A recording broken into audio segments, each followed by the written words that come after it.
श्रीराम समर्थ. गोपाल कृष्ण भगवान की जय.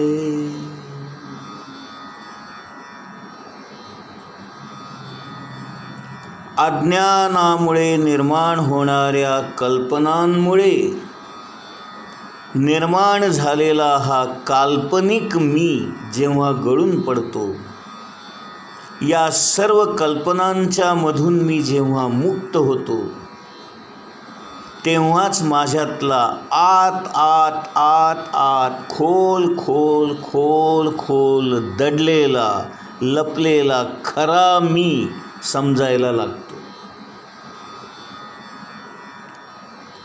आणि तो खरा मी म्हणजेच आत्मा. त्या आत्म्याबद्दल जेव्हा मला कळायला लागतं, जेव्हा त्याचं ज्ञान व्हायला लागतं, जेव्हा त्याची अनुभूती येते, जेव्हा त्याचा अनुभव घेता येतो, तेव्हा सर्व दुःख नाहीशी होतात आणि त्या सच्चिदानंद स्वरूपामध्ये मी विलीन होऊन जातो. निरतिशय आनंद मला प्राप्त होतो.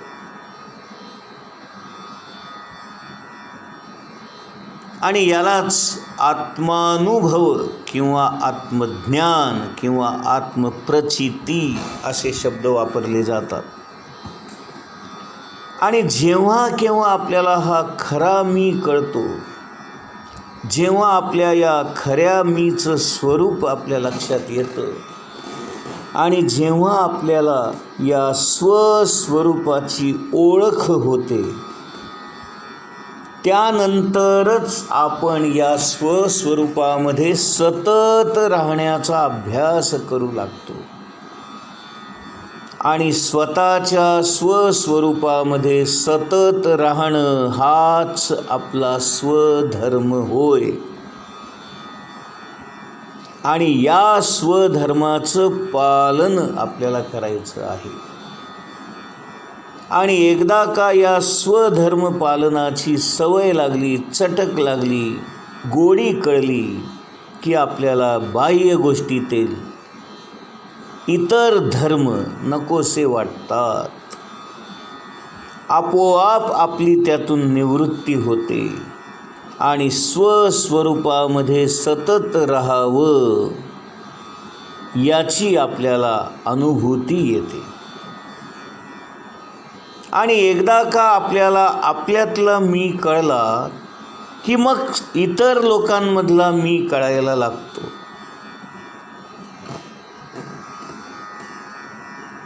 आणि मग इतर लोकांकडे बघण्याची जी आजपर्यंत आपली देहाच्या अनुषंगाने काल्पनिक दृष्टी होती, ती नाहीशी होऊन आत्मदृष्टी प्राप्त झालेली असल्यामुळे आपल्याला समोरची व्यक्ती ब्राह्मण आहे का शूद्र आहे, स्त्री आहे का पुरुष आहे, माणूस आहे का प्राणी आहे, पक्षी आहे, या बाह्य गोष्टी गळून पडतात आणि प्रत्येकामध्ये असणारा आत्माच आपल्याला दिसू लागतो.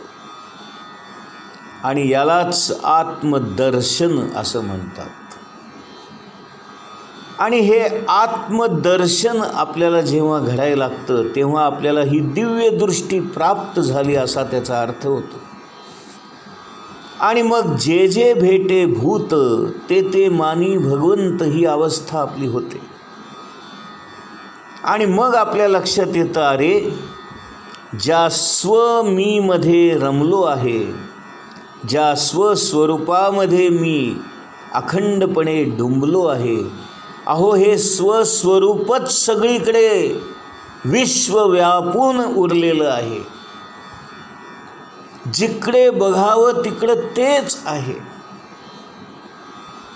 या जगामध्ये अन्य काहीच नाही. जळी स्थळी काष्ठी पाषाणी सगळीकडे तोच तो परमात्मा परमेश्वर जो माझ्या आत आत आत आत सूक्ष्मपणाने वास करतो आहे, तोच भव्य दिव्य विशाल प्रमाणामध्ये हे सारं त्रैलोक्य व्यापून, नव्हे नव्हे ब्रह्मांड व्यापून, नव्हे नव्हे अनंत कोटी ब्रह्मांडांचा तो नायक आहे, हे आपल्याला दिसू लागतं, कळू लागतं.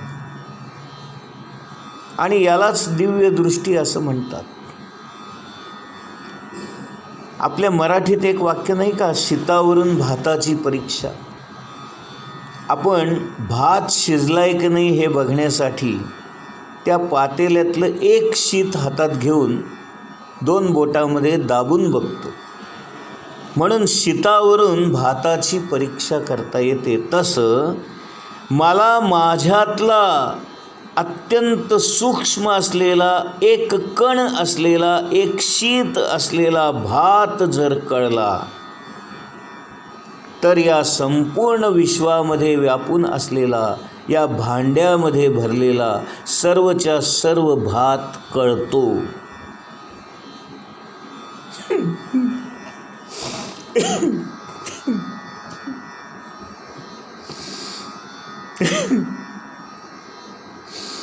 माझ्यातला कणभर, अंशभर असणारा परमात्मा जेव्हा कळतो, तेव्हा तो परमात्मा विश्व व्यापून आहे याची अनुभूती मला येते. जसं एक शीत दाबून पाहिलं असताना आपल्याला ते शिजलंय का कच्चं आहे हे कळतं, आणि त्यावरून आपण सगळा भात शिजलाय का कच्चा आहे याचा अनुमान काढतो.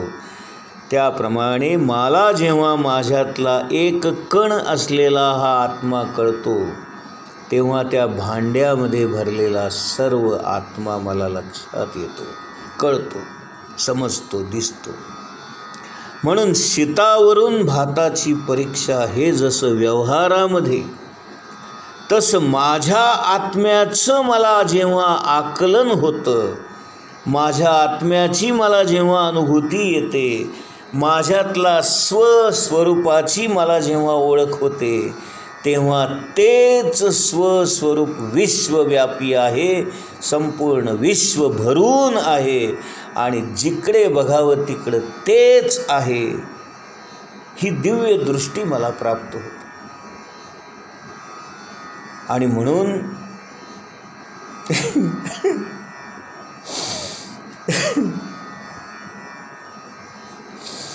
भगवंताच्या कृपेने, ज्ञानेश्वर महाराजांच्या कृपेने, या भगवद्गीतेच्या अभ्यासाच्या निमित्ताने, या ज्ञानेश्वरीच्या प्रवचनाच्या निमित्ताने आपल्याला ही दिव्य दृष्टी प्राप्त होणार आहे, यात संशयच नाही, शंकाच नाही. आणि एकदा का आपल्याला आपल्यातलं स्वस्वरूप कळलं की सगळ्या जगामध्ये असणारं तेच स्वरूप लक्षात येतं. आणि यालाच आत्मानुभूती असा शब्द वापरतात. माझ्या कणभर असणाऱ्या, अंशभर असणाऱ्या आत्म्याची जेव्हा मला अनुभूती येते, तेव्हा मला विश्वव्यापी असणाऱ्या, या विशाल असणाऱ्या, अनंत कोटी ब्रह्मांडांचा नायक असणाऱ्या या भगवंताच्या स्वरूपाची आपोआप ओळख होते. आणि हाच अभ्यास आपल्याला करायचा आहे. भगवान व्यासांनी म्हणूनच म्हटलेलं आहे, गीता सुगीता कर्तव्या इति. गीतेचं आपण अखंड श्रवण केलं पाहिजे, वाचन केलं पाहिजे, मनन केलं पाहिजे, चिंतन केलं पाहिजे, कुणाकडून तरी समजून घेतलं पाहिजे, गुरुमुखातून ऐकलं पाहिजे. यामध्येच प्रत्येक जीवाचं कल्याण आहे. आणि हे कल्याण आपल्याला करून घ्यायचं आहे. आणि हाच आपला स्वधर्म आणि याच स्वधर्माचं पालन करणं हे आपलं कर्तव्य. आणि हे करणं हेच आपल्या या मानवी जीवनाचं उद्दिष्ट्य. मग आता मला सांगा, मी का जगतो आहे या प्रश्नाचं खरं उत्तर मरण येत नाही म्हणून मी जगतोय असं नसून भगवंताची प्राप्ती करून घेण्यासाठी मी जगतो आहे. त्या मार्गावर चालण्यासाठी मी जगतो आहे. भगवंतापर्यंत जाण्यासाठी मी प्रवास करतो आहे. आणि त्या अनंत प्रवासाच्या मार्गामधला हा एक टप्पा आहे. असे आपले किती हजारो लाखो कोटी जन्म झालेले आहेत आत्तापर्यंत आपल्याला माहीत नाही. आणि पुढे किती होणार आहेत तेही माहीत नाही. परंतु या अनंत जन्मांमधला आत्ता हा आपण अनुभवत असलेला एक टप्पा आहे, एक विसाव्याचं ठिकाण आहे. आणि निदान या टप्प्यावर, या विसाव्याच्या ठिकाणावर आपल्याला हे लक्षात आलं, हे काही कमी आहे का हो,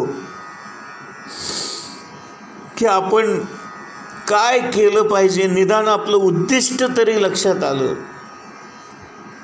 आपलं कर्तव्य काय आहे हे तरी कळलं. आता आपण प्रयत्नाला लागूया, मार्गावर चालायला तरी सुरुवात करूया, निदान एक पाऊल तरी टाकूया भगवंताच्या दिशेने. तो भगवंत धावत येईल हो, आपल्यासाठी धावत येईल.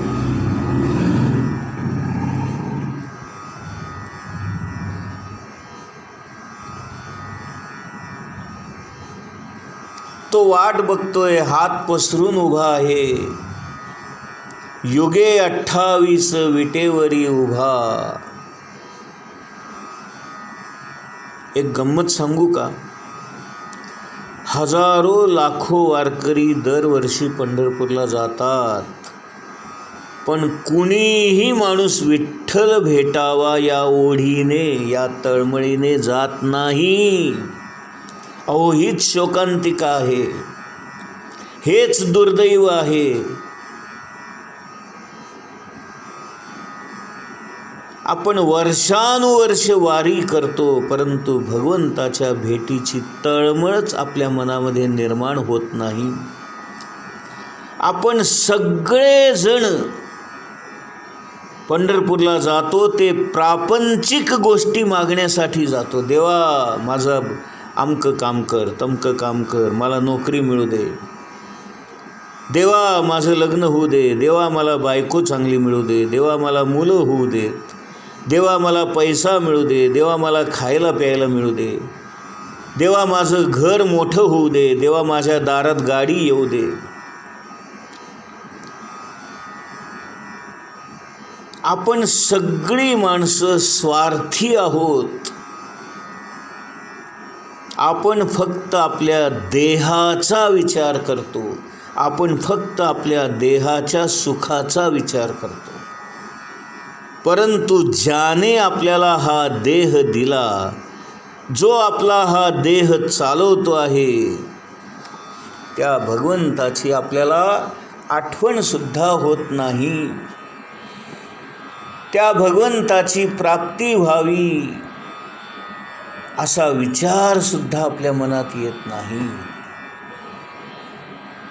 आणि म्हणून या ज्ञानेश्वरीच्या प्रवचनाच्या निमित्ताने, या गीतेचा अभ्यास करण्याच्या निमित्ताने निदान आपल्या मनामध्ये भगवंताला प्राप्त करण्याविषयीची तळमळ जरी जागृत झाली, आपल्या मनामध्ये भगवंत प्राप्त व्हावा एवढी इच्छा जरी निर्माण झाली, आणि त्या अनुषंगाने आपण एक पाऊल जरी टाकलं तरी माझ्या या निरूपणाचं प्रवचनाचं सार्थक झालं असं मला वाटेल.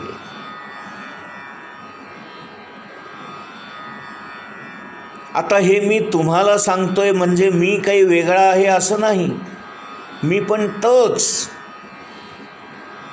मी सुद्धा तुमच्यासारखाच संसारी माणूस आहे. मी सुद्धा आजपर्यंत माझ्या देहाचा आणि देहाच्या सुखाचाच विचार केलेला आहे. भगवंत प्राप्त व्हावा ही इच्छा माझ्या मनात कधीच आली नव्हती आत्ता या क्षणापर्यंत. परंतु तुम्हाला सांगण्याच्या निमित्ताने का होईना माझ्या हातून हा अभ्यास घडला. मला या सगळ्या ग्रंथांचं वाचन करण्याचा योग आला, त्यामुळे मला हे थोडंफार ज्ञान मिळालं आणि आता मला खऱ्या अर्थाने भगवंत प्राप्त करून घ्यावा हे वाटायला लागलं. त्यामुळे तुम्हाला सांगतोय म्हणजे मी फार मोठा शहाणा आहे किंवा मी आत्मज्ञानी आहे, मी भगवंत पूर्वीच पाहिलेला आहे वगैरे वगैरे असले काही माझ्याबद्दलचे भ्रम मनामध्ये निर्माण करून घेऊ नका. मी तर अत्यंत सामान्य माणूस आहे, अत्यंत.